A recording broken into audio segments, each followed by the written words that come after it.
captive, including Leah Sharibu and a religious leader, is being negotiated. According to the statement, these discussions have been ongoing even before this time, and what this latest incident has done is to bring urgency to the effort that this secret service is making.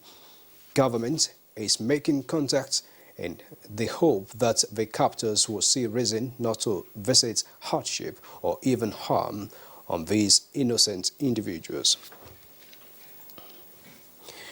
The Senate has on Thursday screened additional 14 ministerial nominees. Those screened include Senator Tayo Alasho Adura from Ondo, Mustafa Baba Shehuri Borno, Abubakar Aliyu Yobe, Bashiru Magashi Kano, Timipre Siva Bayelsa, and Ramatu Tijani Kogi State.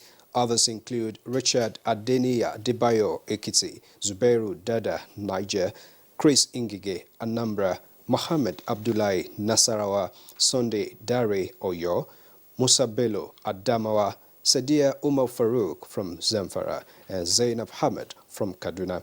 The nominees were drilled on their expected contributions to reforming the oil sector, improving security, and other critical areas of economy.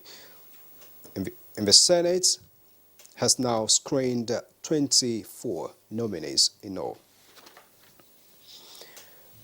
Speaker, House of Representatives Femi Gbajabiamila has announced names of chairmen and deputies of standing committees of the 9th House of Representatives. With the constitution of the committees, the House is now well positioned to effectively carry out its legislative functions. Public Accounts. Chairman, Honorable Wale Oke, deputized by Honorable Abdul Kadir Abdullahi.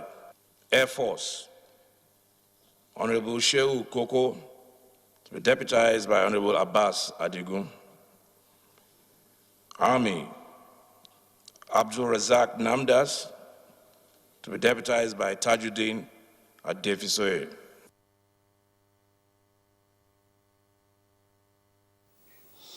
A coalition of northern clerics under the Arewa Pastors Non-Denominational Initiative for Peace have called on Christian Association of Nigeria (CAN) leadership to refrain from making sensitive and inflammatory comments which may be misconstrued by some persons and as such fuel division amongst Nigerians. National chairman of the group, Bishop John Abu Richard, said this at a press conference on the state of the nation.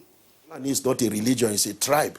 As I'm talking to you, I have our northern Borno State coordinator of Arewa Pastors. He's a Reverend Dr. Aliyu Buba. He is a Fulani man and he's the president of Fulani Christian Association of Nigeria.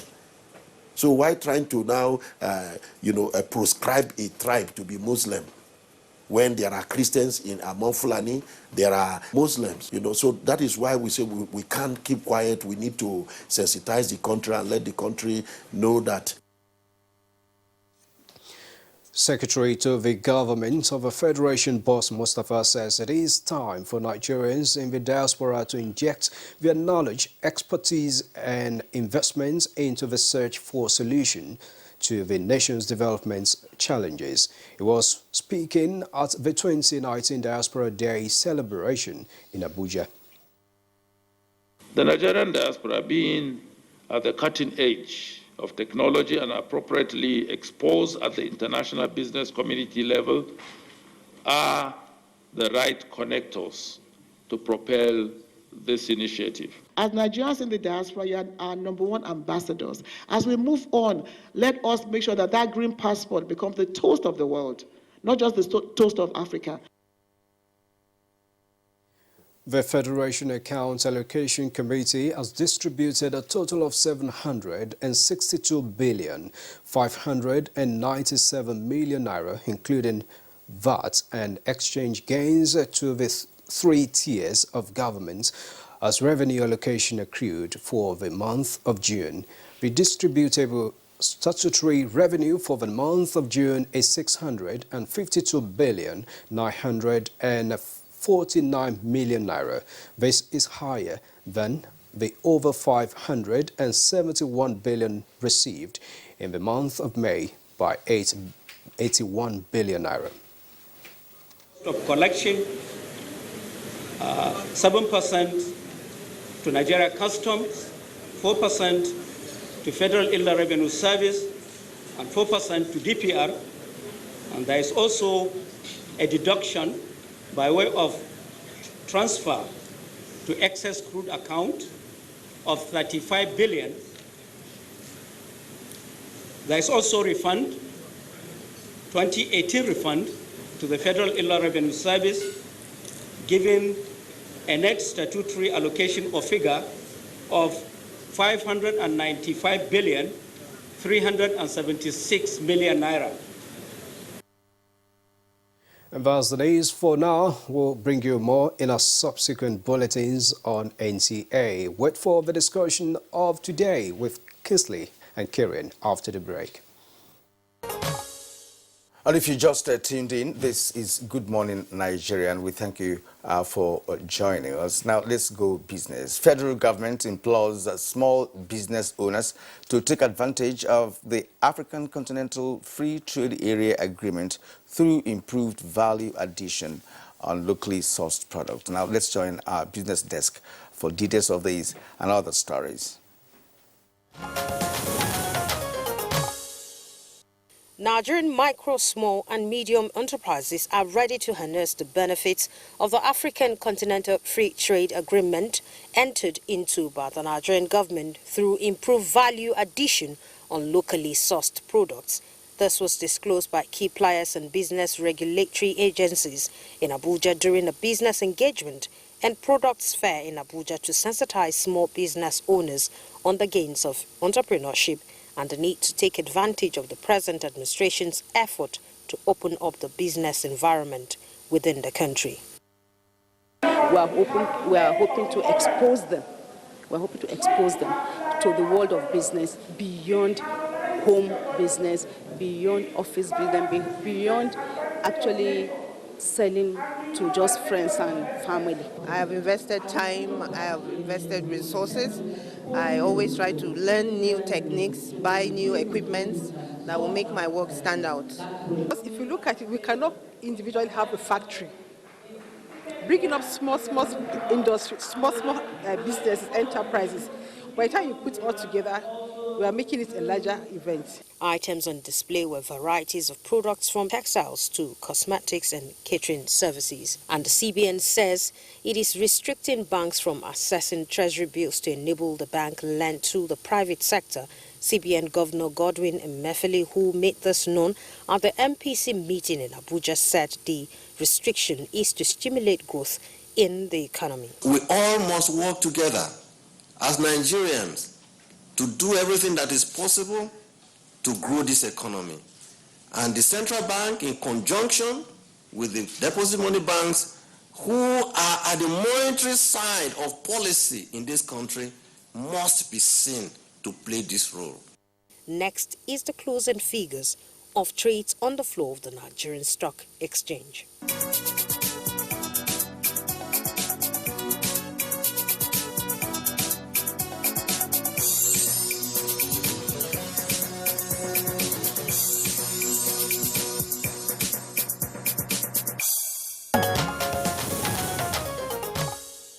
Thank you very much, Comfort, for that business package. For us, next on the program is Newspaper Review.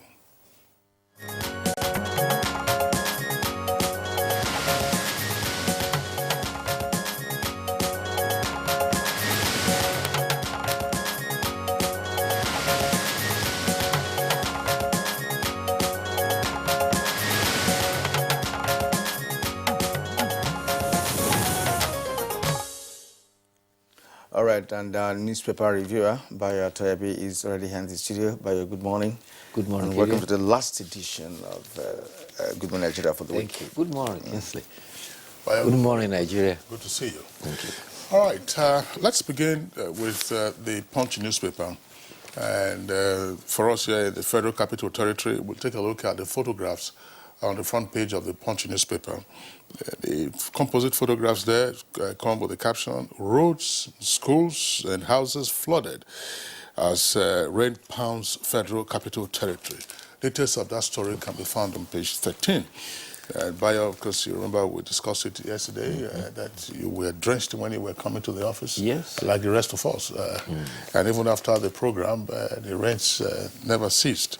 So those are the photographs from some of the scenes of the places that were flooded yesterday in the Federal Capital Territory. Now, the lead story for the Punch newspaper says governors devise new methods of spending local government funds. And this is according to Nolge. Union may be right, but councils can contribute to development. That's one governor who has been quoted. And local governments should report states to EFCC and ICPC, says NFIU. Details of that story can be found on page 9. Two earpieces beside the nameplate of the Punch newspaper. Boko Haram resurgence. Ex-general blames infighting among service chiefs. And African varsities sell certificates to unqualified Nigerians. That's according to the NYC. Above the name flag, fuel subsidy hits 206 billion naira in 2 months. That's page 29. And Southwest troop deployment, an option, not a promise. That's according to Vice President Oshibajo. With 2 riders, we haven't got orders to deploy soldiers, say military. Fulfill your promise, Olubadan, YCE, that's Yoruba Council of Elders, Afenifere and others, tell the federal government. Boko Haram video on Sharibu and aid workers disturbing, according to the presidency. That's on page 12. And then right at the foot of the front page of the Punch newspaper, that's below the photographs now, it says PDP adopts indirect primaries for Kogi and Bayelsa polls. That's page 23. And herdsmen have made our villages inaccessible. And shot musician arrested for having tattoos dies. Students protest killings of Nigerians in South Africa. Those stories are on pages 4 and 5. Bring El Zakzaki for treatment. Iran tests Nigeria. And reps to probe Obasanjo, Yaradua, and Jonathan power contracts, page 13. Carry on. All right, now to Daily Trust newspaper, below the nameplate. Daily Trust newspaper. Malami Tarlin, 6 others appeared today as Senate screens 24. It's on page 3. Don't let Boko Haram kill us. Abducted aid workers cry out. That story can be found on page 4. And then federal government, states, local governments share 762.6 billion naira for the month of June. Now, the lead story on the Daily Trust. While we are negotiating with bandits, Sokoto state government, and then at the foot of the Daily Trust, we have some other stories there. Hajj, 20,469 Nigerian pilgrims now in Saudi Arabia. It's on page 7. Reps tell Buhari to appoint more women. It's on page 13. And man kills father with hoe in Jigawa State. Oh, let's bring in Bayo now. Yes, let's start with the story about humanitarian workers. The presidency has expressed concern about the disturbing video of Nigerian humanitarian workers released showing them in captive by the insurgents. This presidency says it has been given assurance that contact is being made and the captors are being talked to. The statement by Garba Shehu, the senior special assistant to the president on media and publicity, says besides the aid workers, there are the only Dapchi school girl held on religious grounds, a religious leader, and some other about whom there are engagers. Government is making contact with captors not to visit hardship on them, on these our innocent compatriots. The video that featured the captive humanitarian workers are calling for urgent action so that they will not be killed like others that they named in that video. There has been no confirmation, however, about the state of those persons that have claimed. The efforts of government is in the direction of making their contact with the intermediaries to ensure that they secure the release of those persons. After 4 hours of torrential rain yesterday, many parts of Abuja were inundated with water. This has revealed the challenges of drainage in the federal capital city. Many highway major roads were inundated and became lakes on the highway. When I was in primary school, they used to teach us that a lake is a piece of water surrounded by land. That was what many highways were yesterday. Sure. And Punch reports that parts of the airport road, Kubwa Expressway, were all inaccessible. The other area of note is the area in front of that hospital, Garki Hospital there. It was impassable. See, Bayo, yes, you made a point that it will likely be because of poor drainage system or blockage of drainages. But I can tell you that there are newly constructed roads in Abuja with very good drainage, and it still happens. You know, when we talk about climate change, or when you have the kind of rain we had yesterday, that the possibility of many places being flooded is there. You're not talking, I think many, in fact, all parts of Abuja yesterday were flooded, one way or another. That of Area 8, we talked about, the hospital there, that one is perennial. Whenever it rains, you know, that occurs there, you know. The other area of concern was the low-lying areas, waterways that you have structures there. And the paper is indicating that development control of the FCDA had given indication about 120 resident buildings that are in waterway that they have marked for demolition. But the question to ask here is this: where were developmental control when these houses were being built? Houses don't sprout out just like mushrooms. They are built gradually on waterways until people come and live in it. And then when there is trouble like this, you have so many houses flooded. Another area that has been identified is Lokogoma area. You recall last year, we had a sad incident of a man who was driving his children to school in his Jeep, and his children, all of them perished in that same area. The problem is still there, yes. All right, Bayo, let's take this lead story, by the way, on the front page of the Punch newspaper. As the lead says, governors devise new methods of spending local government funds. If you recall, there was a directive by the NFIU, that's the Financial Intelligence Unit, on how much local governments could spend per day, cash. And there was an need, therefore, to encourage them to do e-transactions. But it looks like there's a roundabout way, you know, to circumvent whatever attempts were being made to ensure that local government funds remained local government funds for them to carry out their functions. And that's what the lead story is talking about. Yes, the national president of the Nigerian Union of Local Government Employers, Ibrahim Khalid, says that state governments now force local government to pay levies to them for fund apportioned for construction activities. And they say that that is the obligations they have placed on the local government's area. Local government are asked to contribute to the running of some projects in state, which are the responsibility of state governments. So they have drawn the attention of the Nigerian Intelligence Financial Unit to these little subtle methods for which it's being used to undermine that direction that you cannot withdraw more than 500,000 from cash from local government account. And also,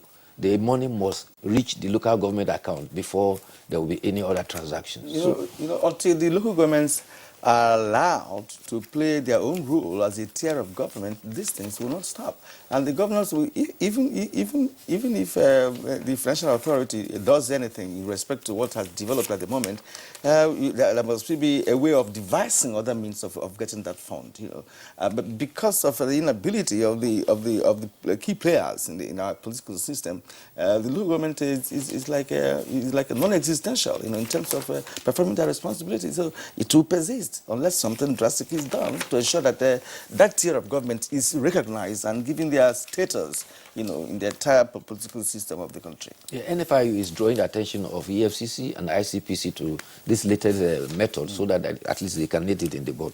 The other one is that so far, 24 done, 19 to go. We're talking about the ministerial nominees. The Senate has screened the second set yesterday of 14 ministers. 24 screened, 19 is left.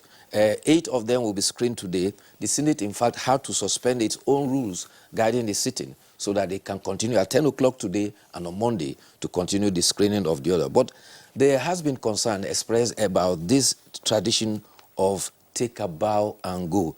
Yesterday, on the first day of screening, there were 10 that were screened. 6 took a bow and went. Yesterday, there were 14 screened. 10 took a bow and went. And meanwhile, the Senate has taken the pains to explain that when people take a bow and went, it's part of their tradition. But nevertheless, it does not expulcate them from the fact that they will still be screened by going through their CV and their particulars before they are eventually cleared. So therefore, taking a bow is not a clearance. But however, members of the public are complaining that they have been denied the scrutiny of the persons who hold ministerial positions by the Senate, subjecting them to critical questions so that the members of the public can be convinced that they are fit for the positions for which they have been screened. Yes, and that's what leadership captured this morning as a lead story, leadership newspaper. It came this way, ministerial screening. Controversy trails Senate bow and go privilege. There were 2 riders, 16 out of 24 nominees get special treatment. Upper chamber engaging in endorsement, not confirmation, says a minority leader. So that's how leadership captured it. But for me, I think I'll take the side of the public, because the bow and go, yes, it's a privilege. But when it comes to the issue of governance and administration, somebody has to show his prowess. Somebody has to show that he's determined. Even when somebody has been a member of National Assembly, he has never been a minister anyway.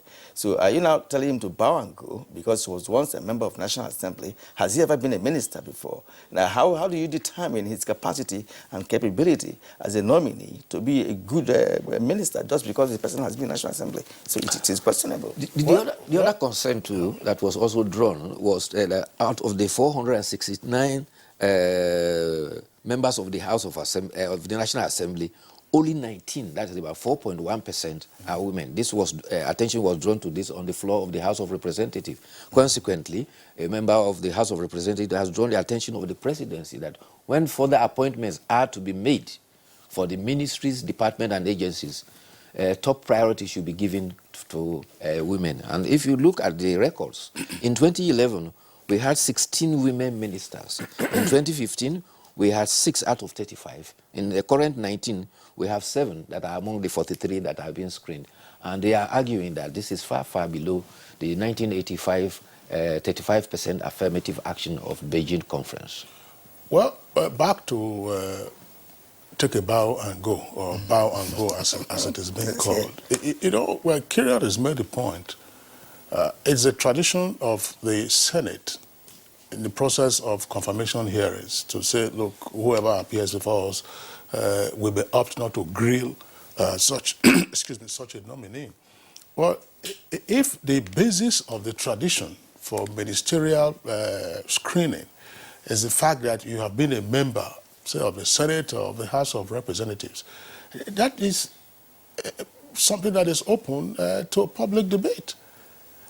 Your parliamentary skills and experience aren't necessarily executive skills and experience. Exactly. And you are going into a different kind of assignment. Exactly. So what is it that you are going to meet or you are likely to meet, and how might you approach the challenges that you will face in your executive position? And you are screening ex-ministers who have already been in the office. That's you are right. not screening them, and those who have not been in the office, you say take a bow and go. Take a bow and go. How does that reflect anyway? And then if you recall, I tended to have assumed, by way of benefit of the doubt, that having received the list of ministerial nominees on Tuesday, and the screening was due to start on Wednesday, that, look, how were the nominees contacted to get their resumes, or that's to say their CVs ready, print the number of copies for the members of the Senate and then to the Secretariat, that suddenly they would not be available.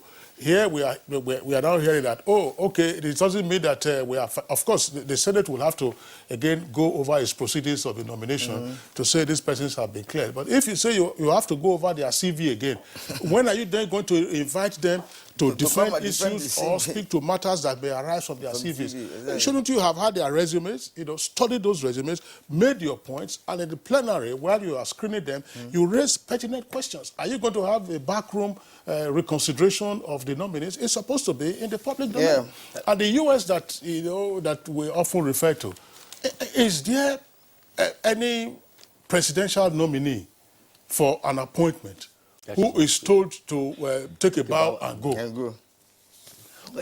The bow and go is, in fact, having a boomerang effect, in the sense that the Senate, in trying to show that it's gender sensitive, has accorded the female nominees so far bow and go courtesy. However, the development from that is that senators are now, every state has 3 senators. So 3 senators from each state is trying to now and arguing and advancing for their own candidate to also bow and go. Yeah. So let the impression not be created that this is a perfunctory function. To say, look, let's just take them to the crucible. All right, gentlemen, we are rounding off this segment, but please, not without the editorial for today, because it's very important. Is the agenda for Justice Tanko Mohammed. Just briefly, Bayo, we are out of time. Okay. I was going to tell you about the snake that dropped at the Ondo State House of Assembly. The ceiling were falling off, and the members said they cannot sit in plenary until the place is refurbished. Then they're talking about the editorial. The editorial is from The Sun, and it has happened on the appointment of the Chief Justice of Nigeria, and the newspaper is setting agenda for the 18th Chief Justice of Nigeria. And the target is threefold. First, it says that the inability of the 3 arms to work together is also denying Nigerians of dividend of democracy. Therefore, the new Justice of Nigeria, Chief Justice of Nigeria should be accommodative, work with all 3 arms of government, and also rid the judiciary of the suspicion of bad eggs who are alleged to be corrupt. All right, Bayo Toyebe, we'd like to thank you for being around. We hope you enjoy your weekend, and see you next week. Thank you. Okay, it's Good Morning Nigeria, still on the network service of the NTA. We're taking a short break now. When we return, we'll get ahead with our conversation segment. Now, to set the tone for our discussion this morning, which is on public infrastructure and maintenance culture, here is a background report as put together by correspondent Kunle Adeyeye.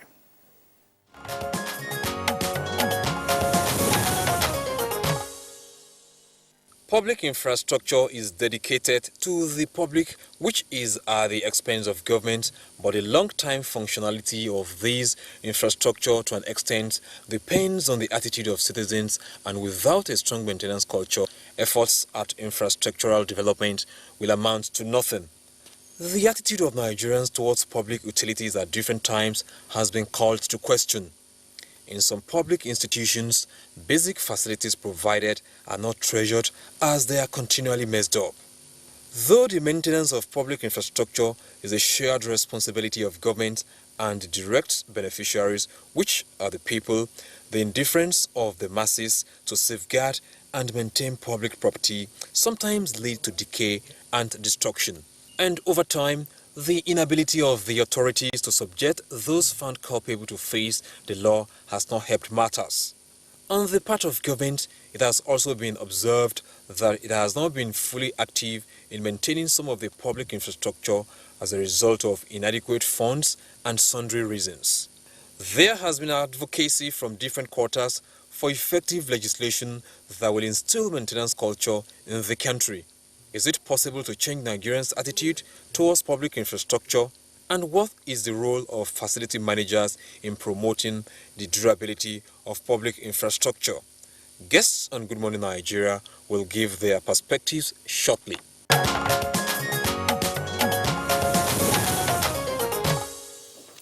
And now joining us in the studio for this discussion on infrastructure and maintenance culture is Garba Abari, the Director General of the National Orientation Agency, NOA. Good morning, sir. Good morning, Kiran. Good morning, Nigeria. And Collins Osayamen. I hope I got that correctly. Osayave. Osayave. Kiriano. Yeah, he's a fellow of International Facility Management Association, Nigerian chapter. You're welcome to the program. Thank you very much. Yeah. All right. We also have with us here Bola Bakare, Public Affairs Analyst. Bola, would you like to have you with us on Good Morning Nigeria again? I'm glad to be here. Okay. Thank you. All right, let's begin the conversation first from a general perspective. I mean, you listen to the background report. The evidence is always around us. New facilities, new infrastructure, commissioned with a great deal of fanfare. A few months later, go there, and then you begin to see signs of decay. And a few years after, of course, everybody said, look, let's have a new one. Dr. Gaba Bari, Director General, National Orientation Agency. Just what is wrong with us in terms of maintenance culture? Everything. Everything as a country is wrong with us in terms of maintenance culture. It has not always been the case, but especially over the last few decades, things have really taken a turn for the worse. And it is not only in the area of maintenance culture that things have taken a turn for the worse, in almost every aspect of our national life. We have a human capital which is not fully developed and therefore lacks the appreciation of certain civic responsibilities which would have made citizens aware that what is public is a collective ownership that needs to be protected, that needs to be seen as everybody else's property, and not things that are to be vandalized, and that is why in the days of old, when government cited projects in communities, a lot of responsibilities was being bestowed on such communities to see how much protection should go to such public utilities. But these days, because of the general collapse that we see in values, every small anger you find in the society, even among the youth, or school children demonstration, the first target is public property. The first target is public property. And this tells you that there are a lot of things that have gone wrong with the kind of values that are being inculcated in young people coming up to become adults. Secondly, there is massive ignorance amongst the populace simply because we have refused to develop our human capital. Thirdly, there is huge vacuum in civic culture and civic responsibility. Therefore, people are not even aware that what is public is a collective ownership. And then all of this cumulatively put together actually tends to make government property like nobody else's property. The National Orientation Agency actually realized this in a very long time. And sometimes in September last year, we organized a national campaign, sensitization and advocacy on the protection of government property, and we itemized stakeholders. Those who should protect, those who provide the services. We brought Federal Ministry of Works, we brought the Public Buildings Department, we brought, in the case of Abuja, we brought the FCDA. We also tried to bring artisans who are the principal patrons when you remove the cover of the manholes. You take to them, they sell. We went to Apua and brought these people that are selling spare parts, to see a lot of public property wires, electric cables and the rest of them, railings, bridge railings, that are all public property that had been taken off by people. I don't want to call them criminals, but people who felt, I don't want to call them criminals, but people who feel that this is their own share, of the public or national cake. So this is the point. So the problems are actually big. The responsibility is not only for government, but for all of us as a family, as a government. The need to have a look at our education system for proper inculcation of civil values and civic culture. And of course, also for leadership to be very exemplary, because many of the things that we see being vandalized by people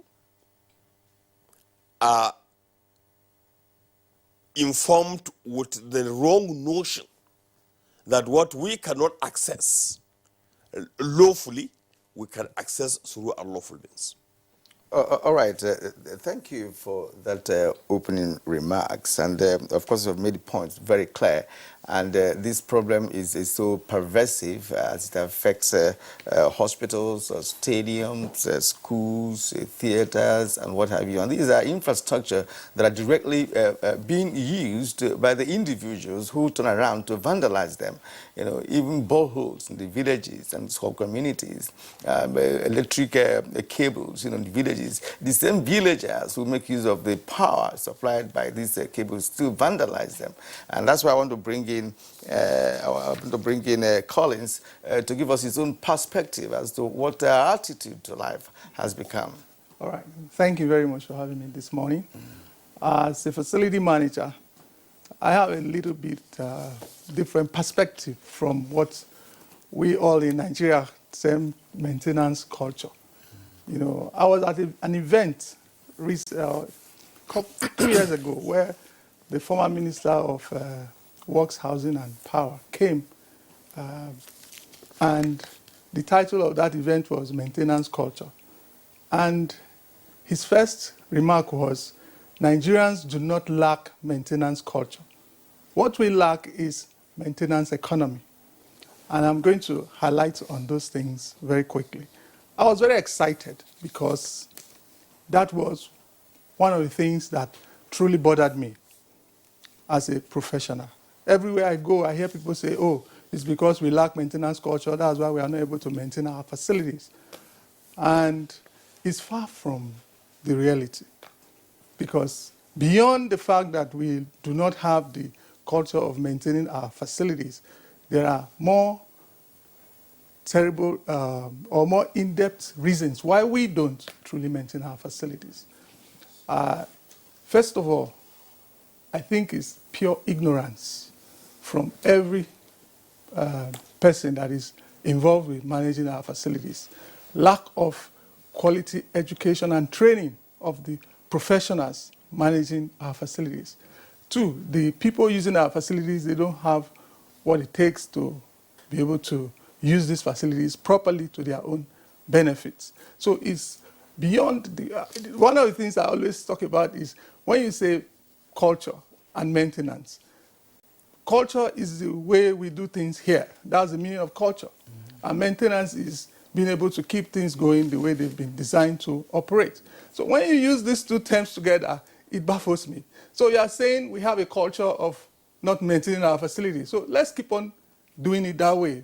So let's not talk about changing the way we see things being done.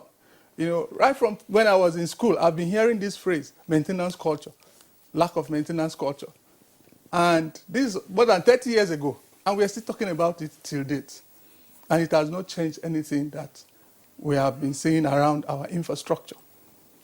So what I'm saying here today is Nigerians should understand that it does not take rocket science to manage our facilities, but you need a lot of education and training to be able to manage facilities properly.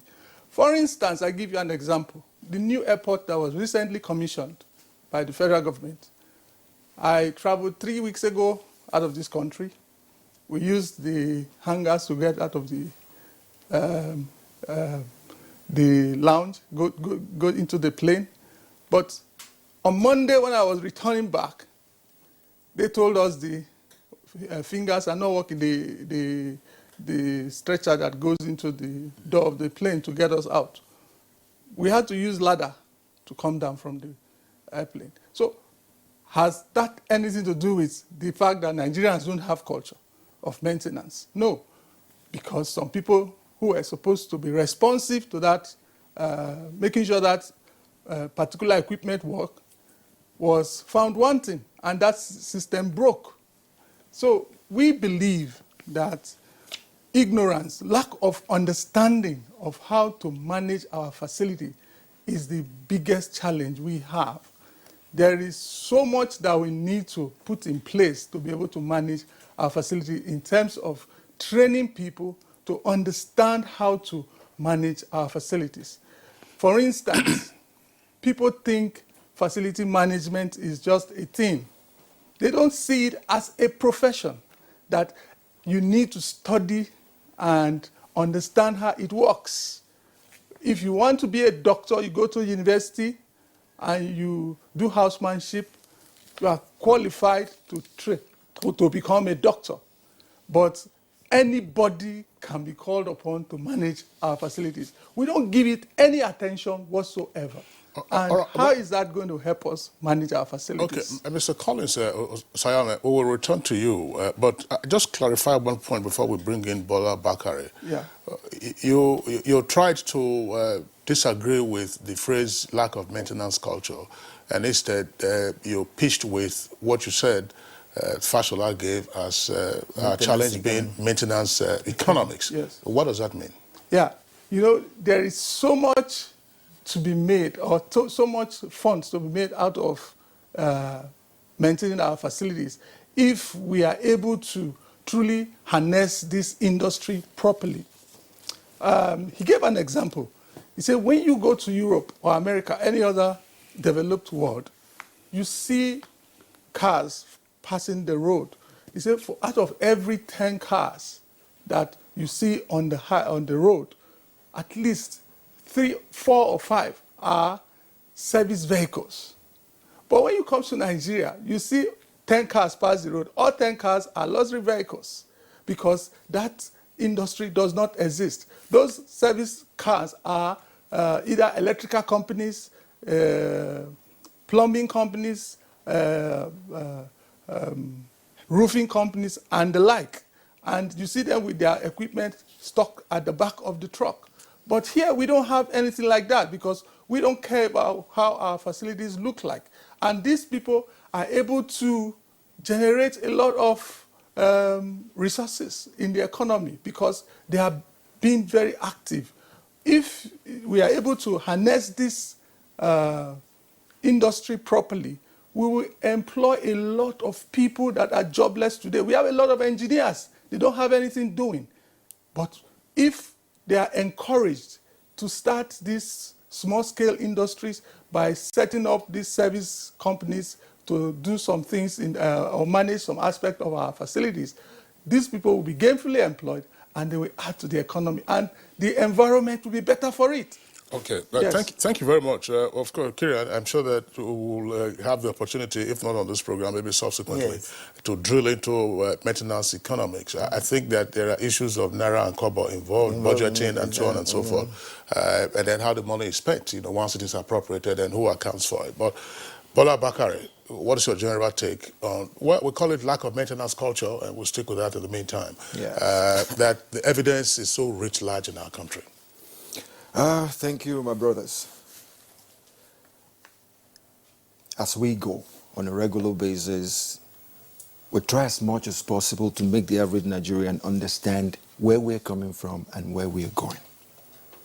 This morning, there are 2 words that we're dealing with: maintenance and infrastructure. With infrastructure, I will give 2 definitions for it. There is physical infrastructure, there is human infrastructure. To start with, it is the human infrastructure that affects the physical infrastructure. If you don't take care of the human infrastructure, your physical infrastructure is going to be in shambles. And what do I call human infrastructure?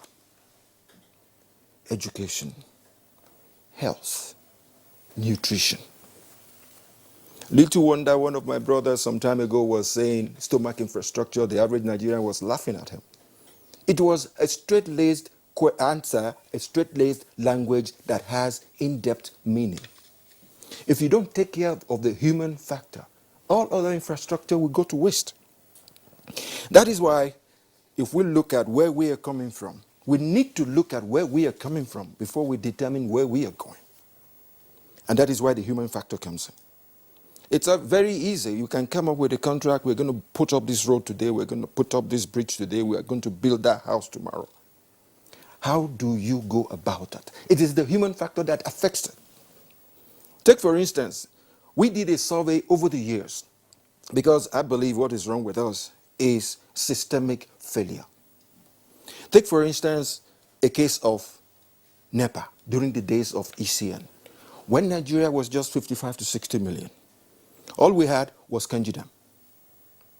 And Kanji Dam was giving us all the power we needed. Were there not people in Nigeria that knows that our population will go from 55 to 60 to 70 to 80 to 100 to 120? There are people there. Are there no professionals that knows that Kanji cannot handle 60, 70 million people? You see, it now boils down to what we do and the results we get. In these days, there is what we call procurements. That is how you go about developing infrastructure. Now, when you're going into procurements, in most cases, if not in all cases, the government is in charge of that. The government is always the client. But what happens to what you put together? What happens to what you put up? The government says, okay, this is an advert, I want to get this road done. You now bring in contractors. At the end of the day, you, the client, will now give the job to somebody who is going to give you the best returns, not necessarily the best professionalism. That is why I am saying the human infrastructure affects our physical infrastructure. We need to take care of that first, else we are in problem. Okay, let's move on to the next level. Now you have the infrastructure in place. Be it a road, be it a house, be it a building, be it whatever. Now the human factor comes to bear again. Take, for instance, let's talk in terms of civil engineering and road construction. Put up a road today, and then you have what we call asphaltic overlay, 1, 2. The black one, so the average Nigerian who doesn't know the asphaltic overlay comes in 2s or 3s. Now, if the road is going down, the road will tell you itself. It will start cracking. What you do to it is, they call it crack sealing. If you don't seal the cracks, the asphalt will come off. The wearing course will come off. If you don't do anything, the binder course will start cracking, it will come off. At the end of the day, it becomes what we call, in general terms, a pothole. Then you start seeing the base. You see, the human factor is what I am saying again. Somebody somewhere is busy looking at it, cracking, moving off, failing, and at the end of the day, it becomes a huge problem. It is not that we do not know what we are doing, but the human factor is very, very, very, very key here. That brings to the fore the language that our former minister used, which I am part of: maintenance economics. You see, culture in itself is an appropriate language. What you do is your culture. You can improve on it. You can either be decadent or you can be fantastic. But if you bring in economics into it, it is an added value to that word maintenance culture. We can add it together: maintenance culture economics. Because if you don't look at it from the economic angle, we are in problem. You built a road today for 10 naira. You do not fix it, and it goes bad. The integrity fails. You will end up spending more money to fix it, or maybe probably you scarify the whole stretch of road like we are doing at our airport road here in Abuja. The whole section is being scarified for a new asphaltic overlay. What were they doing when the road was failing? In engineering, basically, if you are given a contract to do a road, you have to give guarantee of some years that this road I have made today, in another 5, 6 years, it won't fail. If it does fail, you call him back. Those are factors of culture and maintenance economics, which I guess we should be to the fore. And I guess As we go on today, we'll be able to trash all the parameters that are involved. Yes, all these new emerging phrases, human infrastructure, and of course, Collins talked about maintenance economics. That's the business aspect of maintenance culture, if you ask me. Because we are talking about maintaining, sustaining an infrastructure, making it to last. For instance, go to a national stadium here in Abuja. You will see things for yourself. That this stadium may have been ignored for a while, and of course you have a dilapidation and what have you. But there's another aspect. I'd like the DG of NOA to come in. Are we really having challenges of technology? Because we depend virtually up to 95% of our infrastructure in this country, by foreign firms, right, with their own technology, because we have not been able to grow our own indigenous technology. So what are you now maintaining? If you want to maintain an infrastructure that was constructed by a foreign firm, perhaps you need some expertise to be able to do that. And if I may make reference to what Bola said earlier, that education and all of that should come in. Don't forget that our own grandfathers maintained their own infrastructure in their villages without even getting education because of knowledge of the importance of this infrastructure. So are we having challenge of technology? I still maintain that largely there is the matter of attitude. Largely. And I want to emphasize and come down to as low as I can get that yes, road maintenance, airport maintenance, these are all mega projects, mega infrastructure that we're talking about. Go to any average government office. Go to any average government office and see the kind of infrastructure that you find there. A government vehicle that has been parked for a number of years simply because what you require is not more than 5,000, 10,000 naira to fix. This is attitude. An air conditioning system is not functioning simply because you require 4,000, 3,000 naira to put in the gas in there. This is attitude. A chair that an officer sits on, you find it is supposed to be 4-layered, it's only 3, and no one is paying attention to that. That is attitude. But these are not the kind of things that we do when it comes to our own personal property. That's not what we do. Certainly, I cannot keep my car down for 1 year, 2 years, simply because I don't have 20,000 naira to either buy tires or to fix the carburetor or to do whatever little thing that will keep it going. This attitude of public property is not anybody's property. It's something that we need to change. And that is where I am talking about education. The education in the broader sense. Not professional education, but education in the broader sense. The education of an engineer, not an engineer as a careerist, not a medical doctor as a careerist, but somebody with an all-round education, versatile enough to appreciate what value education actually inculcates into him or her. Now, what I am saying therefore is, and I think Bola is talking about that exactly, the human capital development. Not necessarily taking people to go to school and give them certificates. But the human capital development actually encompasses the entire gamut of all that will make the individual a rounded person.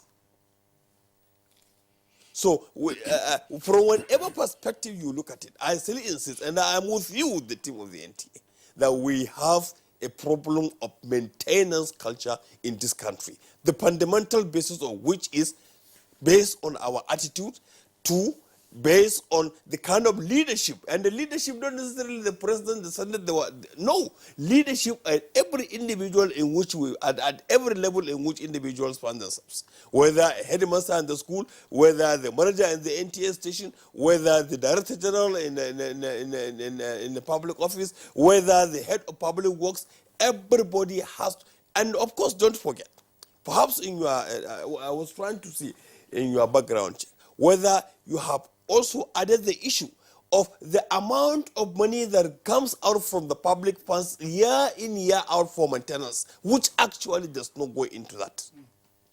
Well, you know, Dr. Abari, DG Noah, you've raised a number of very important points, Kira and the other guests. One, very quickly, before I take us back into time.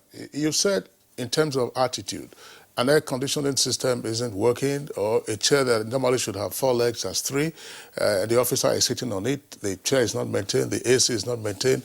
If you go to the Federal Secretariat, I don't know whether they have running water around the clock. But these same officers have the funds, you know, to undertake travels, to undertake tours. This is a question. You can say that the different subheads of expenditure, but the infrastructure that you require to function effectively, you don't keep them in order, but the trip that you need to make so that you earn your DTA, that is a must-have. But let's ask ourselves this question. For our viewers who are in Lagos, and Bola is familiar with this, and I guess the other guests as well, there is a bus stop, I hope it's still there, PWD, it's on the Agege Motor Road. PWD stands for Public Works Department.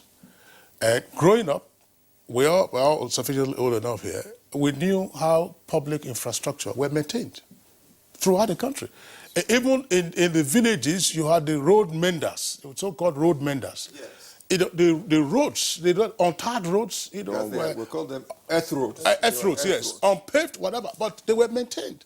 And if you went to any public building, you knew you were in the public building. Where did we start to get it wrong? Corruption. Corruption, corruption, and corruption. What are the dimensions of the corruption? All the things that you are saying now. Absolutely. Absolutely. All the things that we have mentioned now. I have talked about how budgetary allocations are made for maintenance of public buildings, or for maintenance of air conditioners, or for maintenance of cars, or for maintenance of generators. Where is the money going? Or where is the money going? Let me add to what you just said. You see, we referred to the PWD. We remembered how they were able to efficiently manage our facilities and infrastructures. I will refer to that era as the analog period. But right now we are in the digital age where everything is computerized, like you said. And you cannot use an analog knowledge to manage a digital world. So the people that are supposed to manage our infrastructure are not educated to understand how to manage our infrastructure with the current technologies that exist. And because there is a lack of understanding and knowledge of the place of facility management in infrastructure maintenance, we miss it. Because if you travel elsewhere where facility management is truly practiced, that's why you see buildings in Europe and America, 200 years, they look like what has been just commissioned 2 months or 3 months ago. Because they understand that every component in a building at some point will get bad and they need to be replaced. And they prepare for it. Nobody is in charge of our infrastructure in Nigeria because we don't consider it as necessary. You just get a building, you use it the way you want, and think the building will take care of itself. Even humans, we have to help ourselves to stay alive. Talk less an object that does not talk or do anything. So we don't make efforts to get people qualified. Not just anybody, just go. Because if a doctor knows that if I don't do these necessary things to this human being, he's going to die. So he will take every pain he has to make sure he gives him what he wants. But because somebody there who is not even qualified in the first place to manage facilities He's not been trained. He does not have an idea of what he's doing there. He's just called afterthought, call over, just come and take care of this facility. And he's there. He makes provision for budget allocation for the management, and he diverts it for other uses, and he does not. Because like he said, an air conditioner, for instance, the manufacturer knows this air conditioner will last for at least 15 years, but you have to do some certain things at some certain periods. And if you don't do those things, it's not going to last 5 years. It's all going to break down. And that is what we do. There's what we call scheduled maintenance and corrective maintenance. So if you don't take care of your scheduled maintenance as at when due, you are going to short-live the life of that particular equipment.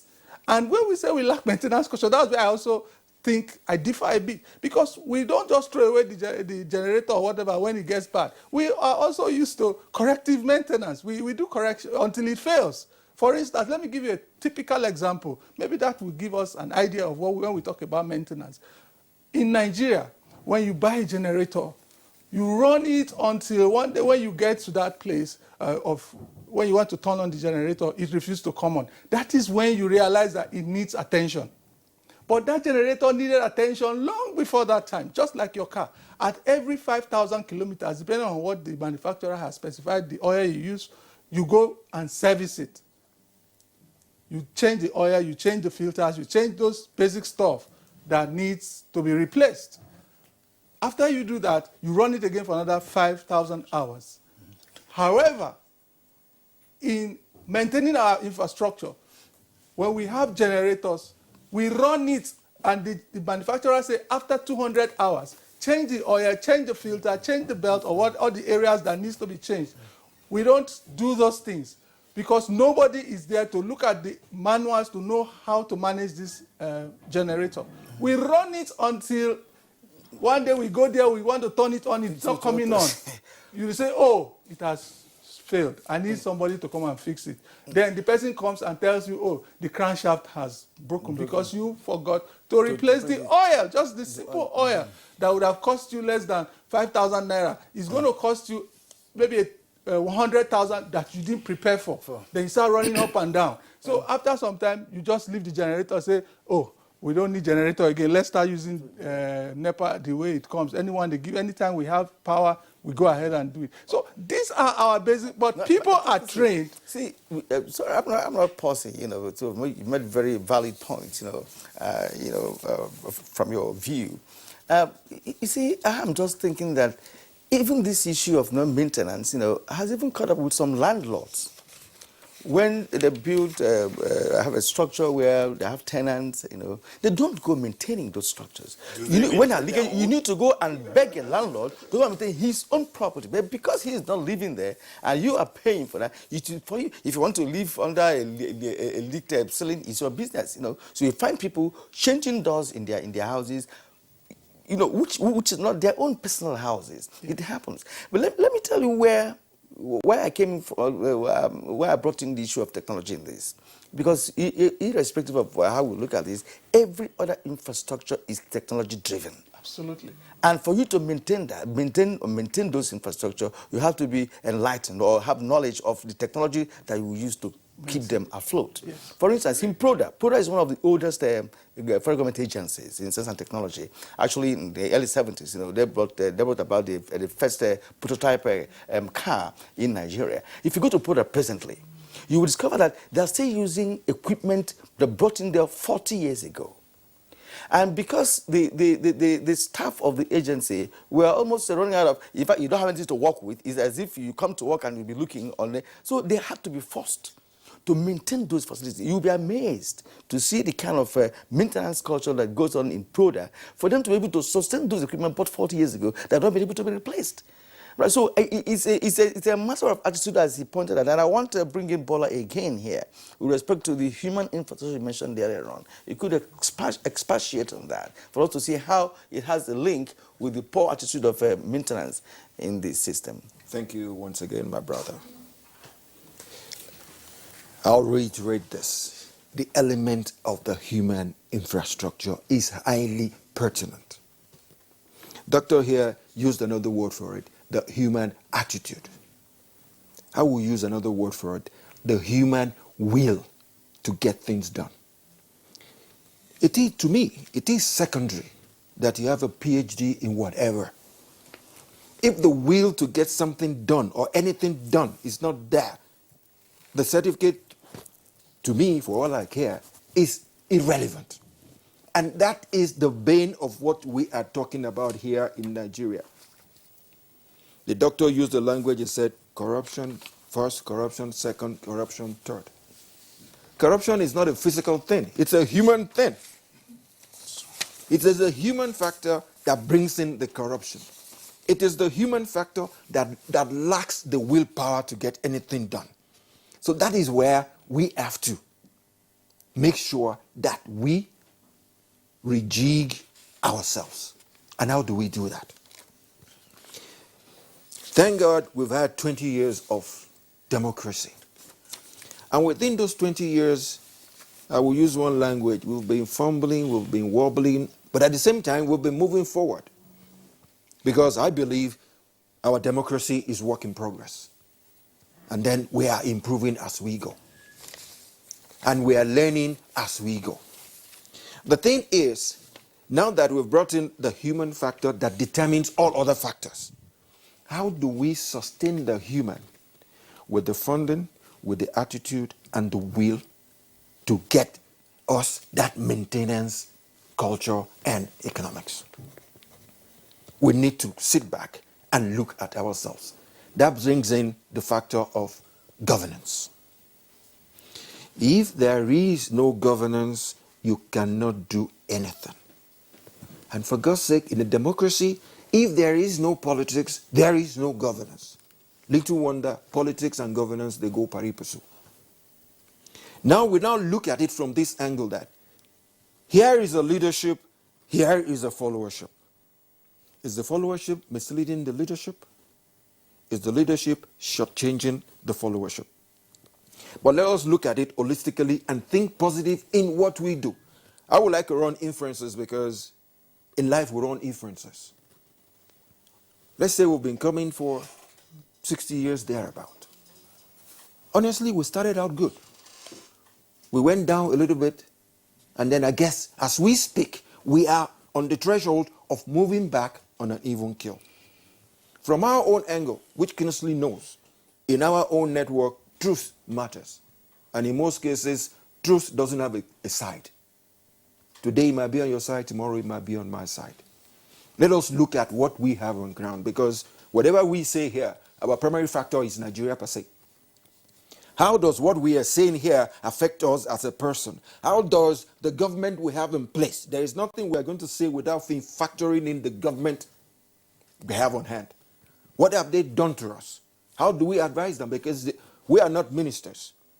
All we can do is to come on here, lay our views across, and then by God's grace, there are people out there who are listening that can tap into it and then improve on it, because nobody has a prerogative of intellect. So, okay. Yeah, but I was just wondering, there are a number of points on the table, and curious as well.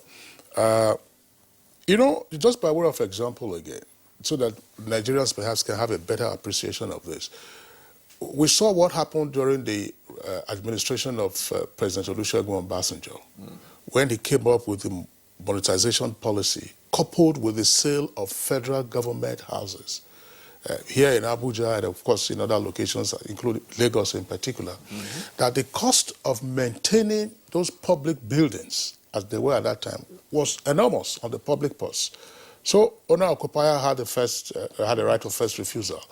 And thereafter, you know, of course, we shed off a number of houses that the federal government used to maintain. It was heavy on the budget year in, year out. But Dr. Barrett, something that you have said, which I would like you to further pursue, in terms of also what Collins Osayama indicated. Look, scheduled maintenance, corrective maintenance, we all undertake that in our private lives. But how do we bring this back into the public sphere?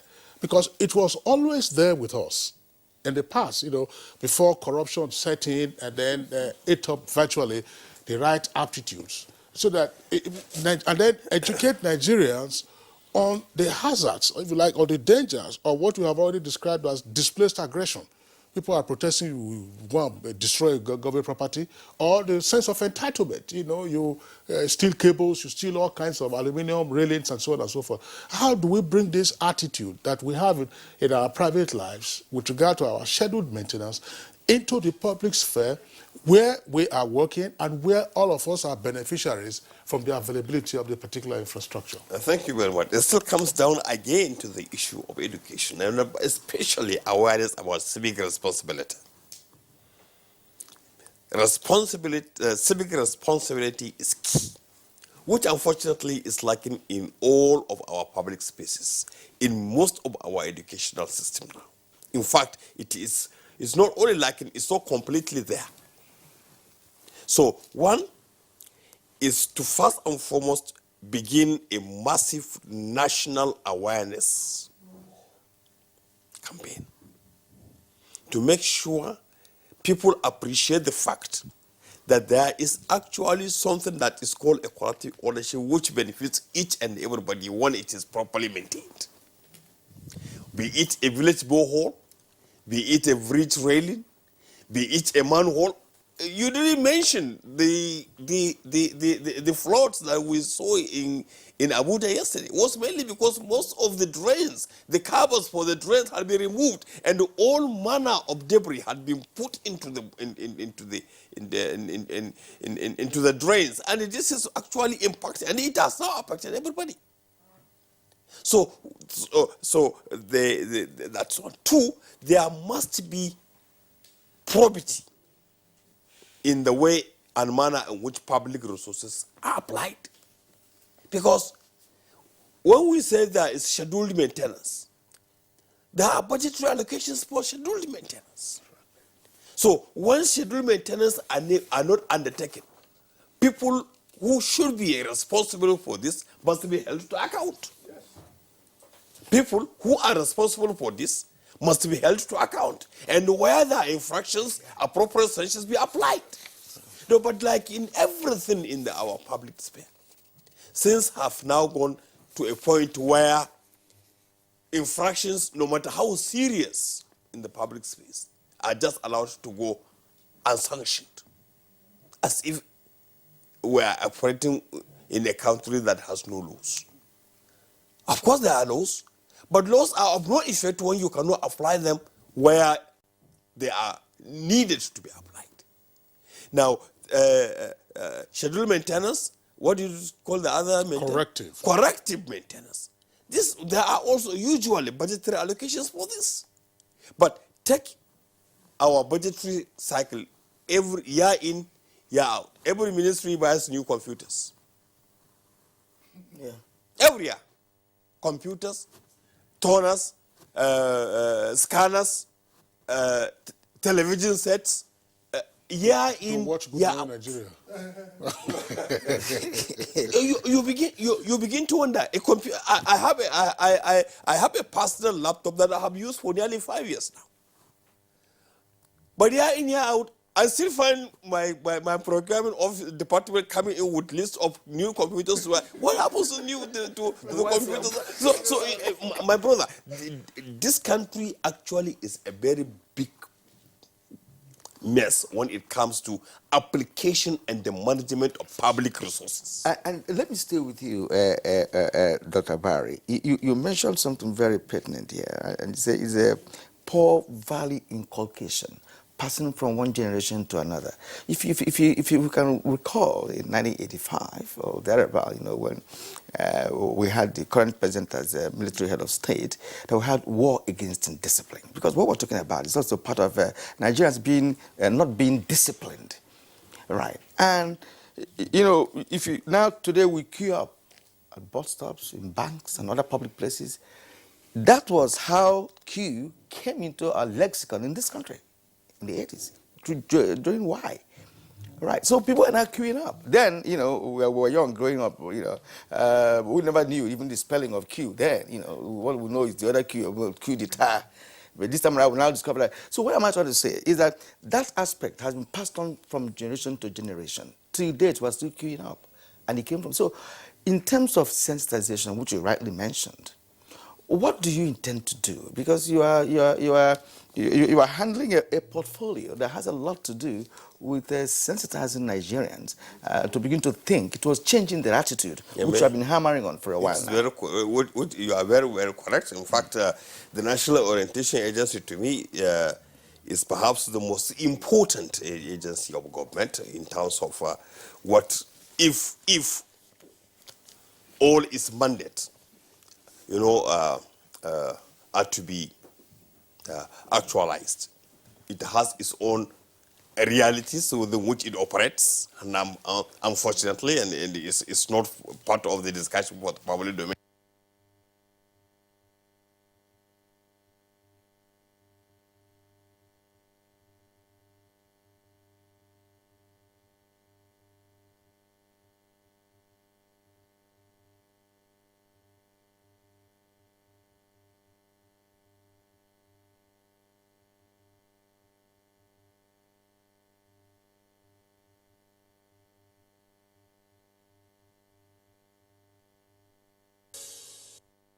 All right, we are right back. We just experienced some little technical hitch, but we're glad that we are back again on air. And before that happened, Dr. Barry was talking to us on the issue of inculcating the right values on Nigerians, especially the younger generation who will now become the future leaders, as you say. So let's return to Dr. Barry. Yes, as I was saying, actually, I said this inculcation of values could take place at 3 levels.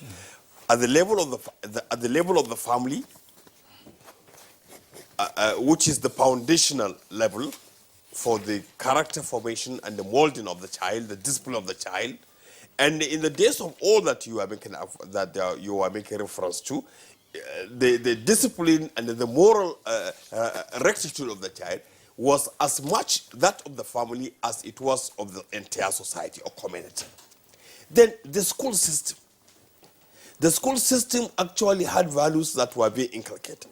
Today, the education system actually leaves much to be desired in terms of the kind of morality that you see, the kind of discipline that we see, that we had been used to in the past. Incidences are being reported daily of how even teachers to whom, in whose care children have been handed, can no longer discipline a child when the child goes Frankish. You understand what I'm saying? Now, all these kind of things actually cumulatively now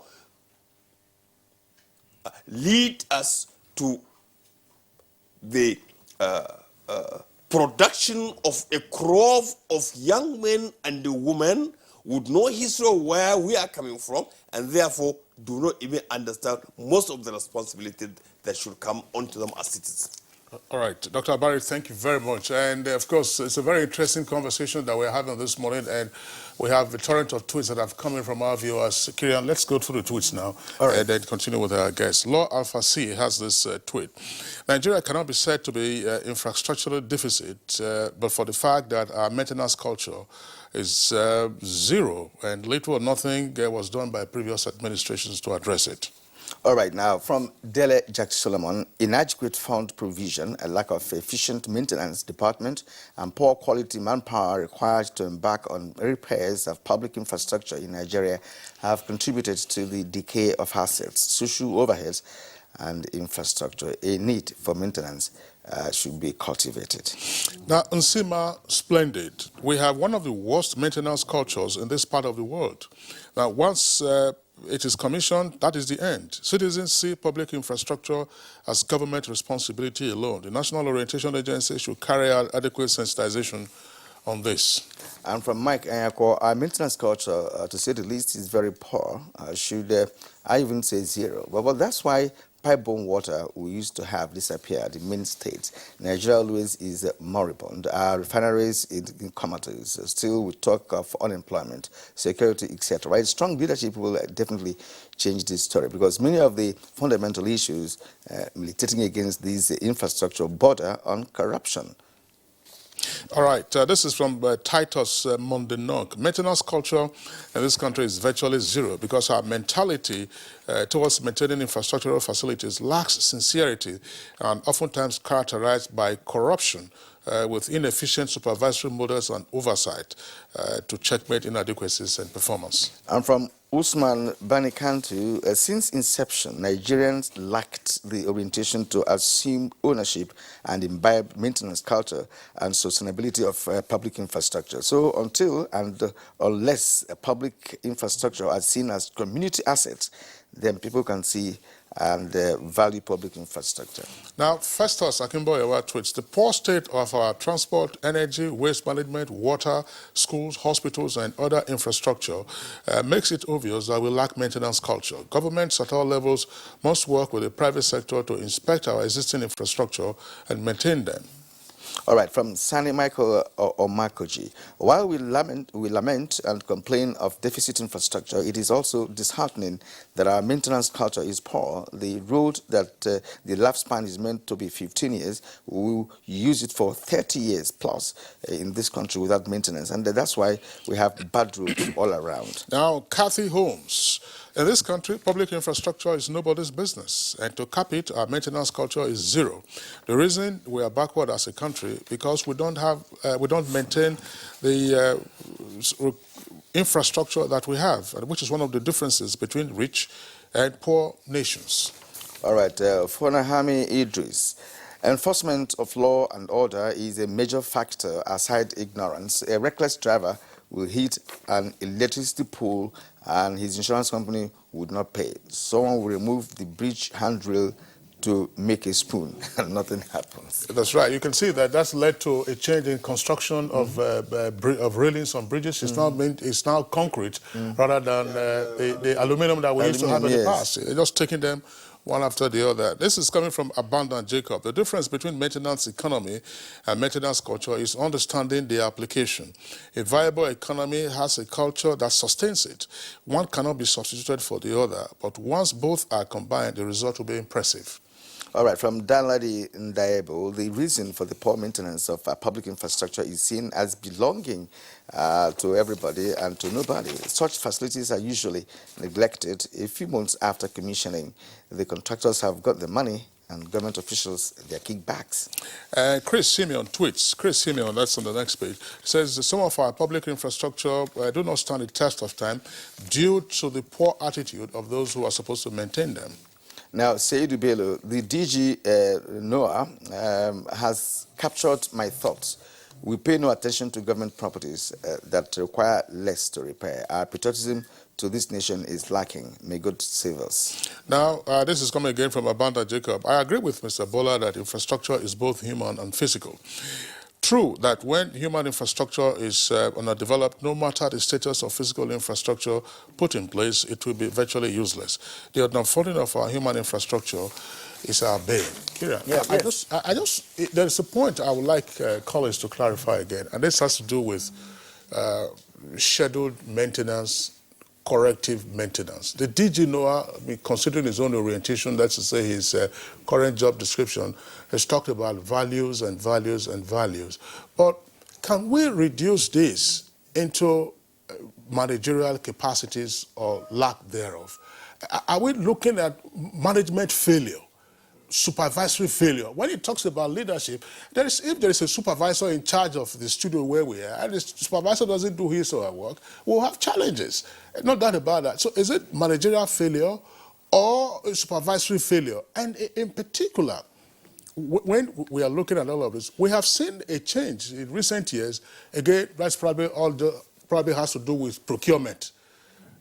Janitors, that's to say cleaners, are being employed by public agencies to clean their offices, and you think that cleaning is important, very important, even though they don't do it well. They clean only in the morning. Sometimes even when you are entering the office, they are still cleaning. After that one, you go to the toilet. By 10 a.m., the toilet is stinking. But where are the real maintenance crews that you talked about earlier, where you see them with their bakkies, as they call them in South Africa, or with their pickup trucks? That's what they use them for, the ones that sometimes we use as status vehicles here in Nigeria. Collins. Yeah, thank you. Thank you very much for that question. First of all, the fact that we do not recognize facility management as a profession in Nigeria, anybody can wake up tomorrow and call himself a facility manager. And when you hand over that responsibility to him, because he or she is not trained to do the job, he does it based on his instinct or how he thinks it should be done. Even though there are standard procedure for carrying out those responsibilities. And those who are expected to supervise his job don't even have a clue of what he's supposed to be doing. You talked about procurement. What do we find in Nigeria today? If an organization wants to engage a facility manager or a cleaning company, they don't have the requisite criteria to select the best qualified professional to handle that job. It's either he's related to me, or he's related to DG, or he's related to someone that is close to government.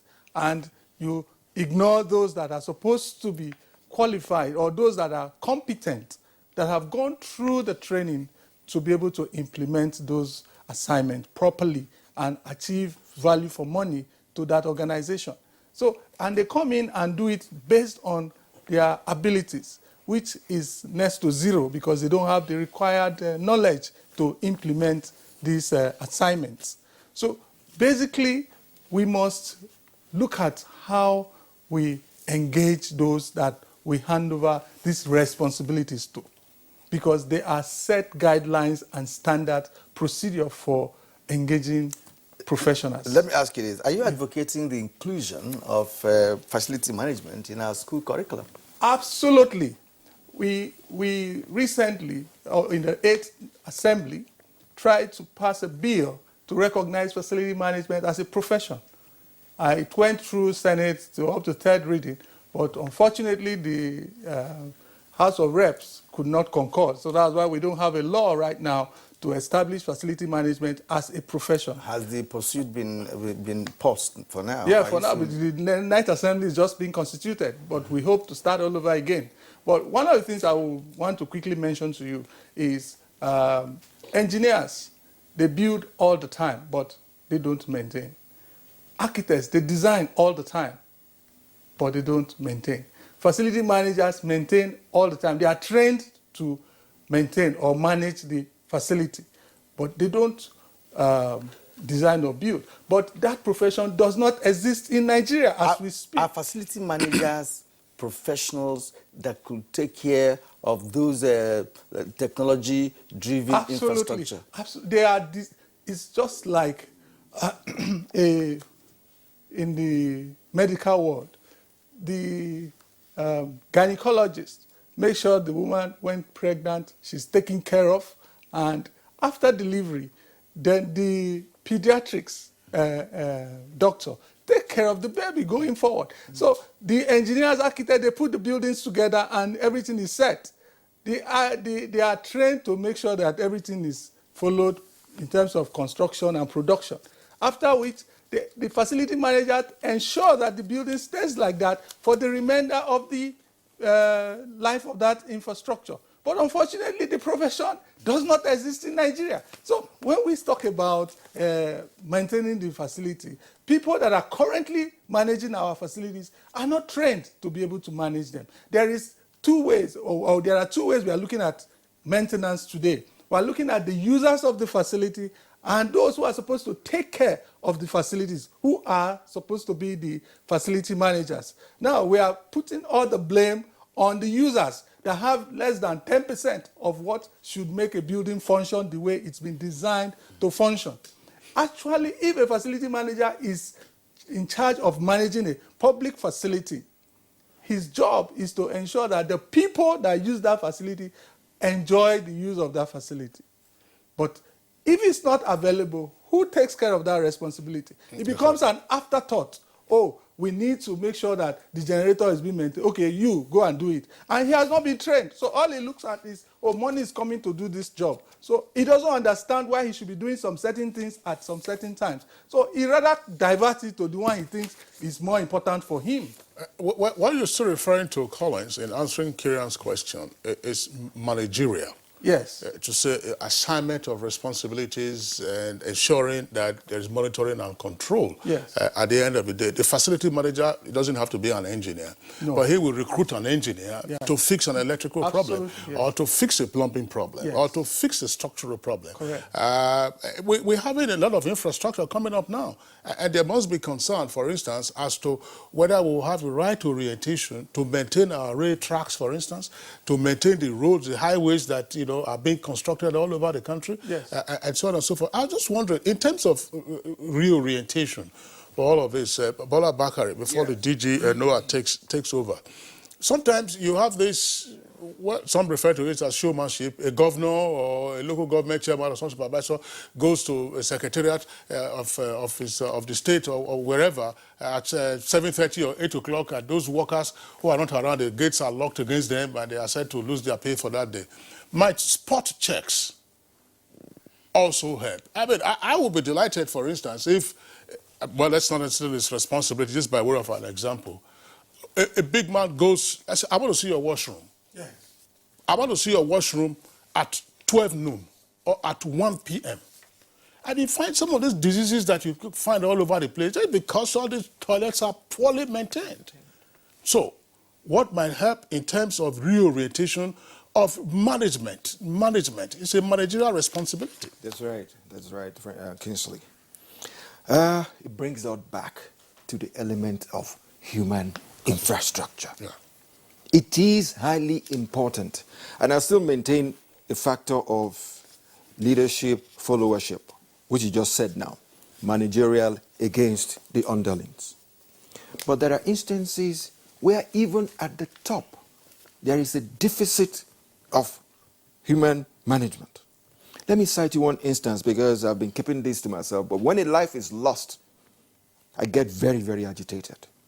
Take, for instance, one huge problem we have in Nigeria that nobody looks at. If you look at our pipelines in Nigeria, they were put in place 30 years ago. All our pipelines. More than 30, 40 years. In engineering, if you put down a pipeline, it has 3 categories. They call it young, between 0 to 10, 12 years. They call it old, between 12 to 22 years. They call it sensitive. You see, when it gets sensitive, it flakes. That is why it's easy for militants to puncture. At times, they don't even have to wait. It corrodes and it leaks. Take, for instance, in Lagos. There is an estate in Lagos they call Diamond Estate. One of my friends was living there, and he has a borehole in his house. My brother, you will go to his house and scoop raw petroleum.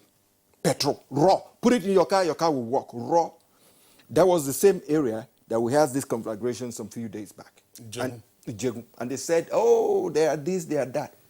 Go to that area and do an impact assessment on that area. The whole area is saturated with gasoline products.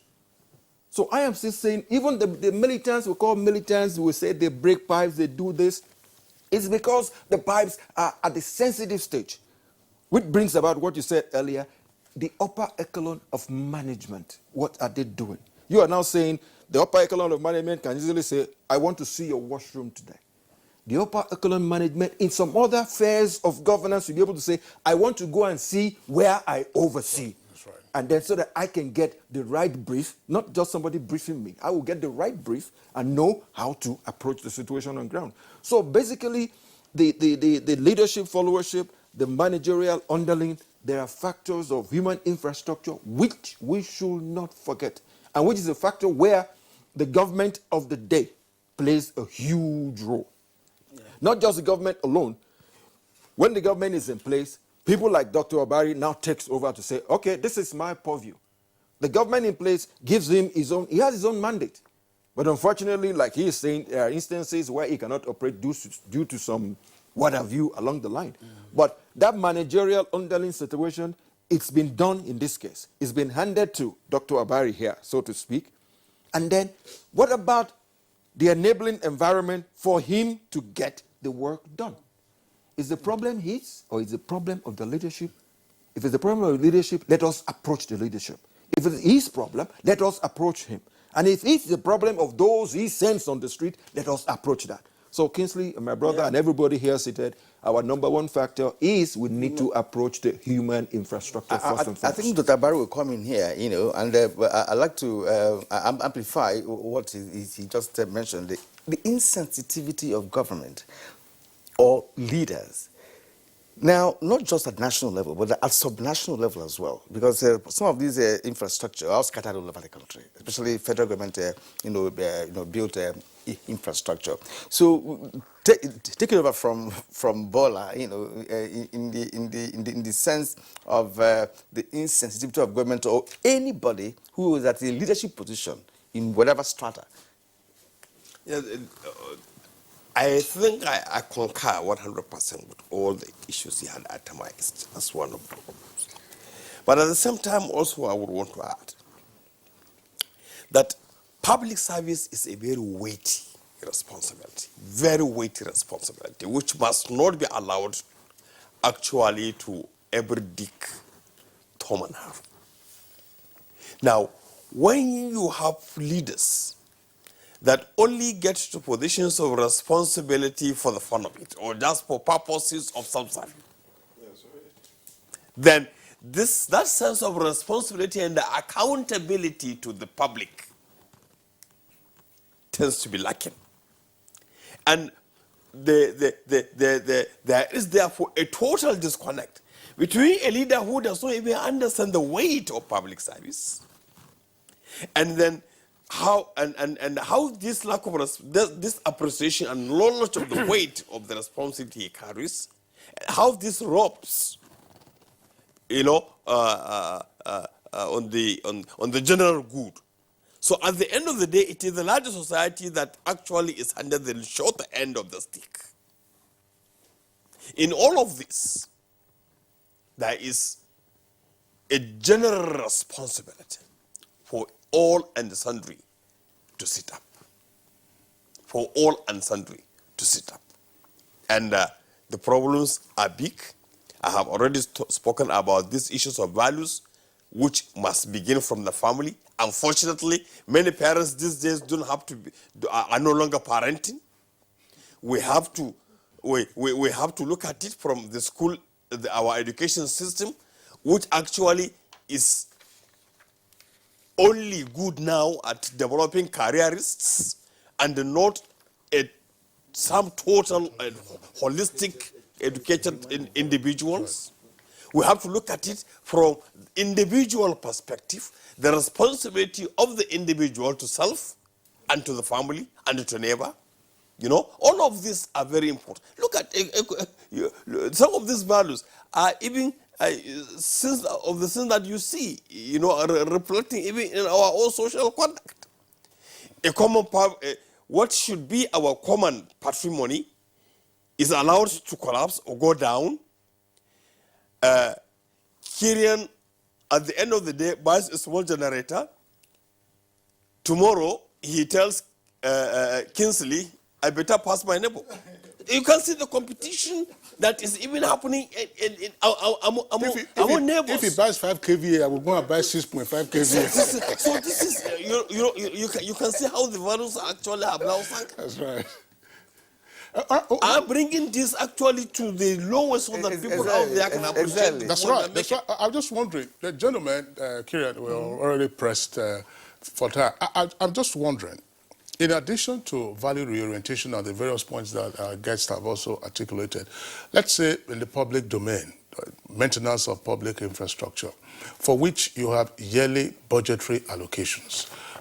Obviously, when the budget performance of any agency or department or ministry of government is being revised, you will have certificates of performance issued for such maintenance, whether scheduled or corrected, that ought to take place, but which such maintenance usually may not take place.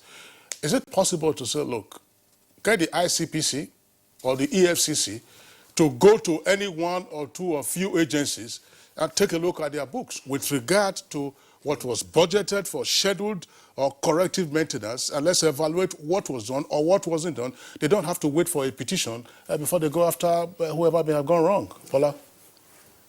Thank you once again. You see, we're still on that human infrastructure factor. Like you rightly said, some of our listeners will be saying, oh, Kingsley wants to kill a fly with a sledgehammer. But the thing is, you are selling the idea that the funds that are prepared, funds that are budgeted, that is if there is a budget for it, really. I can tell you in most cases there is no budget for maintenance. There is none. Because in engineering, if you're given a road to construct, a client gives you a contractor a road, there is part of your money, a retainership on that contract that is being kept by the client, looking at that job you've done, that if it fails, I am going to take your money or I'll send you back to site. So when that occurs, the onus is now on the client to say, okay, this road is supposed to last for 5, 10, 15 years. I should be able to shore up some more money to maintain the road and get ready to put up another one or do some maintenance job on it. But what we are having, honestly, with what you said, there are MDAs that do not have funds for maintenance. There are others that do have funds for maintenance. But unfortunately, we can categorically say it here because Dr. Abari ran inferences into air conditioners that needs 10 naira to be fixed and nobody's looking at it. That needs 1 kobo to be fixed, nobody's looking at it. So basically, even in an office, there is always that little bits of funds here and there, impressed or what have you, that takes care of the little bits. You see, what we don't do is, we don't take care of the pennies. And that is where we are forgetting that it is the pennies that makes up the pound. If you don't take care of the pennies, the pounds will not take care of itself. So basically, with situations like this on our hands, I guess we are moving forward. Okay, just for a few seconds, please. What I was going to say is that he's just mentioned some of the reasons why we are unable to manage our facilities. 3 things basically conspire against maintenance of any asset. You need time to plan and make sure the infrastructure is properly maintained. You need money, very important, money to take care of the infrastructure that fails at any point. Anything that needs to be replaced, you need to replace them with money. Then you need experience.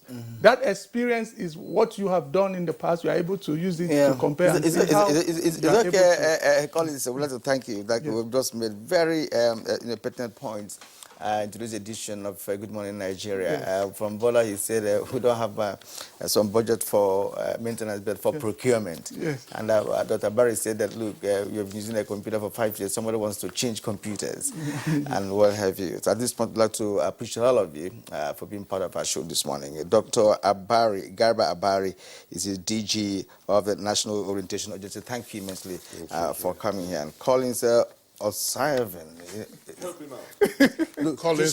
Collins Osayame. Osayame. You know, Kingsley deliberately asked me to sign on because he knows he's not going to. He's of the International Facility Management Association of Nigerian chapter. Thank you for coming. And of course, Bola Bakare, Public Affairs Analyst. It's been wonderful having you. It's been nice being here. Yeah. All right, well, that does it for us today on Good Morning Nigeria. I would like to thank you for tuning in. We're back on Monday, same time, 7 o'clock in the morning. Until then, enjoy your day, plus a lovely weekend. I'm Kingsley Osadolo. And I'm Kirian Umayo. Have a great weekend.